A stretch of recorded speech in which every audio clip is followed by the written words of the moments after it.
Miss ইউনিভার্সের ৭৪তম আসর বসেছে থাইল্যান্ডের ব্যাংকক ও ফুকেটে। সেখানে ইতিমধ্যে আলোচনায় আছেন মিস ইউনিভার্স বাংলাদেশ তানজিয়া জামান মিথিলা। বিশ্বের অন্যতম মর্যাদাপূর্ণ জমজমাটে মঞ্চে বাংলাদেশের পতাকা হাতে সগৌরবে দাঁড়িয়েছেন তিনি। মিস ইউনিভার্সের বার্ষিক বাজেট $100 মিলিয়ন। বিজয়ী হওয়ার পরবর্তী 1 বছর মিস ইউনিভার্সের সব খরচ বহন করে মিস ইউনিভার্স কর্তৃপক্ষ। একজন মিস ইউনিভার্স স্বপ্নের মতো জীবনযাপনের সুযোগ পান। চলুন দেখে নেওয়া যাক প্রতিযোগিতার বিজয়ীরা কি পান। মিস ইউনিভার্সকে 1 বছরের বেতন হিসেবে নগদ $2.5 লাখ চেক দেওয়া হয়, টাকার অঙ্কে যা 3 কোটিরও বেশি।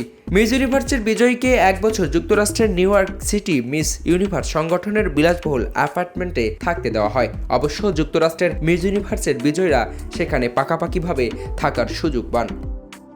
মিস ইউনিভার্স বিজয়ীকে পরবর্তী 1 বছর বাজার করা, রান্না, খাওয়া, পোশাক, প্রসাধনী সামগ্রী বা অন্য কোনো কিছু নিয়ে চিন্তা করতে হয় না। একটি ব্যক্তিগত উড়োজাহাজও দেওয়া হয়, সেটিতে করে তিনি বিশ্বের যে কোনো প্রান্তে ঘুরে বেড়াতে পারেন। আগে থেকে কেবল মিস ইউনিভার্স কর্তৃপক্ষকে জানিয়ে অনুমোদন নিতে হয়। প্রতিটি সফরে হোটেল খরচ, খাওয়া, ফটোশ্যুট বা প্রেস মিটিংয়ের আয়োজন করে মিস ইউনিভার্স কর্তৃপক্ষ। তবে শর্ত থাকে যে যেখানে যান না কেন মিস ইউনিভার্সের পক্ষ থেকে কিছু দাতব্য কাজে অংশ নিতে হবে। এর বাইরে মিস ইউনিভার্সের বিজয়ী ব্যক্তিগতভাবে কোনো concert, event, fashion show, award show, party বা সিনেমার প্রদর্শনীতে যেতে চাইলেও মিস ইউনিভার্স কর্তৃপক্ষ সব ব্যবস্থা করে দেন।